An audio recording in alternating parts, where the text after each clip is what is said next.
Hello.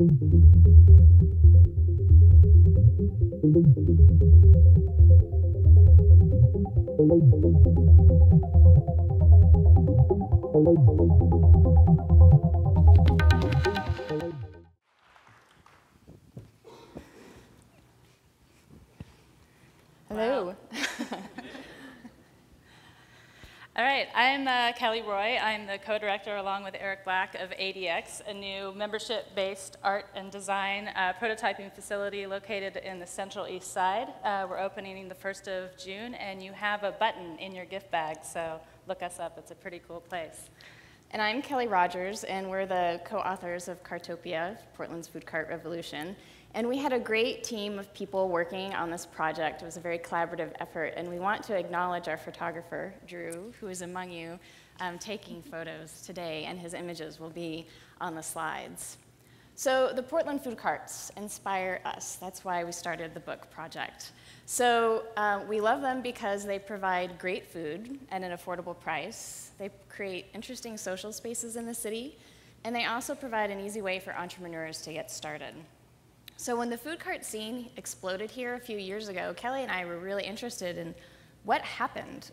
Why did this occur? And what is it about Portland that really made it happen? So here are a few things that we discovered. There's planning, and then there's not planning. So they're planned in the sense that they have a regulatory framework under which they operate. And as was mentioned, they are these typically parked vehicles that are on private property, but because they're vehicles, they are not subject to building code, so they have a certain freedom there that a brick and mortar establishment wouldn't have. However, at the same time, they're also regulated by Multnomah County Health Department. So if you go to a food cart, you're assured the same level of food safety as you would with restaurant fare. So this is a really essential ingredient for the food cart revolution. It wouldn't happen without it. And Portland's really foodie. That's also very important. We like good food. We really like good food at an affordable price. And that's what the food carts give us. So Portland's approach to food is very democratic. We think you can get great food at a 5-star restaurant or a dive joint or a food cart. And because of this, that's really legitimized the food cart industry here. Portland's also really creative and a bit quirky. So we can tolerate these food cart villages that have sprung up all over our city and the kind of messiness that is, and we're okay with that. There's some really inventive food that's coming out of these carts as well. And the whole scene is also kind of funky. So here, for example, at a pod, you can get a dino tarot reading if you want. Portland has a strong independent streak, and so do the food cart vendors. So vendors come from all different walks of life. Some are culinary school graduates who don't have the money to open a restaurant, but they can open a cart.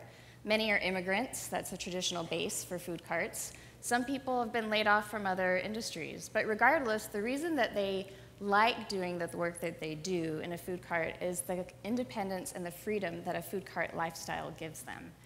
And so they're freed up to be their own boss, set their own hours, and just do what they love to do. So there's a big entrepreneurial spirit. We have about 600 food carts in the city. That's a huge groundswell of entrepreneurial activity. And in fact, we generally have a high number of small business in Portland as well. And so Portland's business ethic and entrepreneurial spirit is closely connected to the indie spirit and the creativity. It's not about making a lot of money. The vendors are not making a lot of money, but they are getting by, and they're doing what they love. And that's the key thing about the entrepreneurial spirit in Portland. And we also are DIY and DIT, which is do it together. So as we've heard over and over and over today, there's a huge community ethic that pervades everything that Portland is about. We have a strong culture of sharing. It could be co-housing here, where neighbors get together and share resources. It's also approached to the way we do business in many industry sectors, where people have a more open source approach to sharing information and not a hoarding or competitive approach. It's much more collaborative. So when we started the book, we had no idea that a giant economic theory would come out of it. We used food carts as an example of All of the characteristics of the people who have started the food carts and created a scene that's very thriving, that Kelly's described, seem to also pervade through other small businesses, whether it's the microbrew scene or other small business scenes in Portland. There's a big maker scene here, and there's just an artisan economy that is starting to really develop and thrive here. And Charles Hain, who's a professor at PSU, recently wrote a book called From Brew to Bikes, and he tried to capture and quantify the impact of this artisan economy. And it turns out that when you allow entrepreneurs easy access into the economy, they can actually have a huge impact.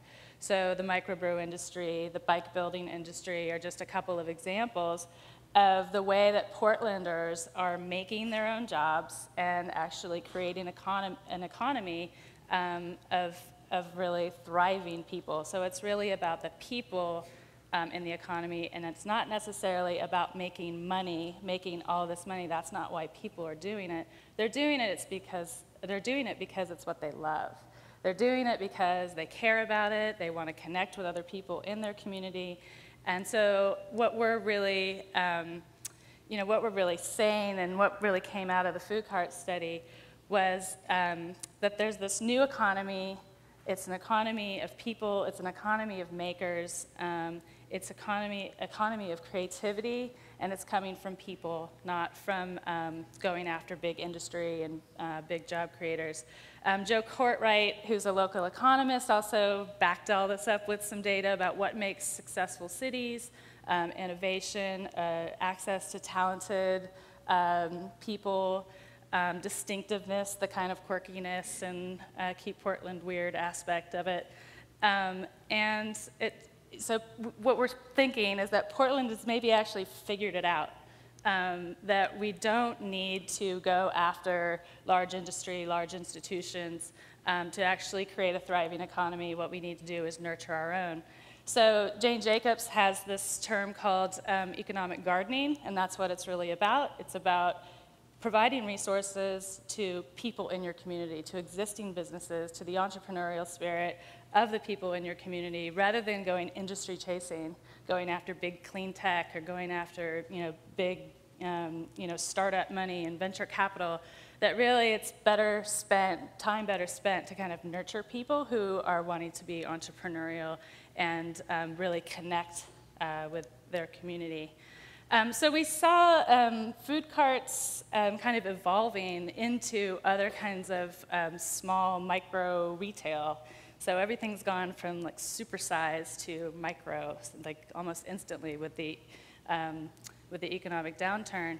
So you see clothing boutiques like Lodeca operating out of carts, and then you also see smaller format retail. So it's really that entry point into the economy.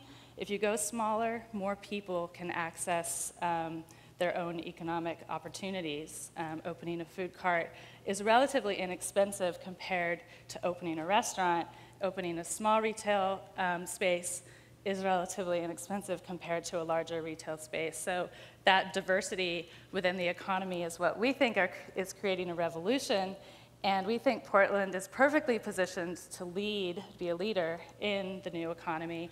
And we think that although we have still a high unemployment rate and generally kind of not the sense of there will be economic recovery, that Portlanders will rise to the occasion, make their own jobs, and make an economy that allows all of us to thrive. Thanks, and go eat at carts. Food carts.